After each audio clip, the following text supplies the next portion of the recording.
ವಚನಗಳು ನುಡಿದರೆ ಮುತ್ತಿನ ಹಾರದಂತಿರಬೇಕು, ನುಡಿದರೆ ಮಾಣಿಕ್ಯದ ದೀಪ್ತಿಯಂತಿರಬೇಕು, ನುಡಿದರೆ ಸ್ಫಟಿಕದ ಶಲಾಕೆಯಂತಿರಬೇಕು, ನುಡಿದರೆ ಲಿಂಗ ಮೆಚ್ಚಿ ಅಹುದಹುದೆನಬೇಕು, ನುಡಿಯೊಳಗಾಗಿ ನಡೆಯದಿದ್ದಡೆ ಕೂಡಲ ಸಂಗಮ ದೇವನೆಂತೊಲಿವನಯ್ಯ.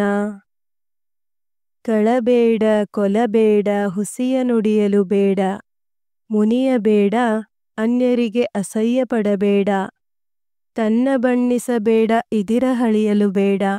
ಇದೇ ಅಂತರಂಗ ಶುದ್ಧಿ, ಇದೇ ಬಹಿರಂಗ ಶುದ್ಧಿ, ಇದೇ ನಮ್ಮ ಕೂಡಲ ಸಂಗಮ ದೇವರನುಳಿಸುವ ಪರಿ. ಬಸವಣ್ಣ. ವಚನಕಾರರ ಪರಿಚಯ. ವಚನಕಾರರು ಬಸವಣ್ಣ. ಕಾಲ 12ನೇ ಶತಮಾನ. ಸ್ಥಳ ವಿಜಯಪುರ ಜಿಲ್ಲೆಯ ಬಸವನ ಬಾಗೇವಾಡಿ.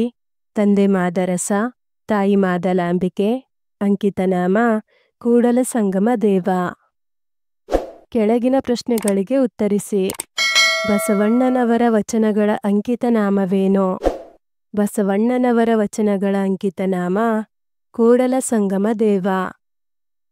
ಬಸವಣ್ಣನವರ ದೃಷ್ಟಿಯಲ್ಲಿ ನುಡಿ ಹೇಗಿರಬೇಕು? ಬಸವಣ್ಣನವರ ದೃಷ್ಟಿಯಲ್ಲಿ ನುಡಿದರೆ ಮುತ್ತಿನ ಹಾರದಂತಿರಬೇಕು, ನುಡಿದರೆ ಮಾಣಿಕ್ಯದ ದೀಪ್ತಿಯಂತಿರಬೇಕು, ನುಡಿದರೆ ಸ್ಫಟಿಕದ ಶಲಾಕೆಯಂತಿರಬೇಕು, ನುಡಿದರೆ ಲಿಂಗವೂ ಮೆಚ್ಚಿ ಹೌದು ಹೌದು ಎನ್ನುವಂತಿರಬೇಕು. ಕೂಡಲ ಸಂಗಮ ದೇವ ಯಾವಾಗ ಒಲಿಯುವನೋ? ಕೂಡಲ ಸಂಗಮ ದೇವ ನಮ್ಮಲ್ಲಿ ಅಂತರಂಗ ಶುದ್ಧಿಯ ಜೊತೆಗೆ ಬಹಿರಂಗ ಶುದ್ಧಿ ಇದ್ದಾಗ ಮಾತ್ರ ಒಲಿಯುವನೋ. ಕರ್ನಾಟಕ ಸರ್ಕಾರ ಬಸವಣ್ಣನವರಿಗೆ ನೀಡಿರುವ ಬಿರುದು ಯಾವುದು? ಕರ್ನಾಟಕ ಸರ್ಕಾರ ಬಸವಣ್ಣನವರಿಗೆ ನೀಡಿರುವ ಬಿರುದು ಸಾಂಸ್ಕೃತಿಕ ನಾಯಕ. ಧನ್ಯವಾದಗಳು.